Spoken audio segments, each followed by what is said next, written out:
দিনের সব কাজকর্ম শেষে আজকে একটু রিল্যাক্স করার প্ল্যান করেছিলাম। তাই ভাবলাম অনেকদিন ধরেই যেতে পারছি না, চলে যাই গুয়াবাড়ি ওয়াকওয়েতে।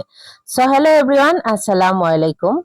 নতুন সাজে এখনো ঠিকমতো দেখা হয়নি জায়গাটা, তাই আজকে নিজেই চলে গেলাম। গিয়ে দেখলাম কয়টা গাছ বেশ লম্বা হয়ে গেছে, দারুণ সুন্দর লাগছিল। আশেপাশে অনেক ছবি তুলছে। একপাশে ছিল দারুণ সুন্দর চা বাগান, সারি সারি করে সাজানো, সবুজে গাছগুলো যেন চোখ জুড়ে দিচ্ছিল। মানুষজন থেমে থেমে ছবি উঠাচ্ছিল, ভিডিও করছিল। পুরো জায়গাটা ছিল এক অসাধারণ শান্ত আর সুন্দর পরিবেশ।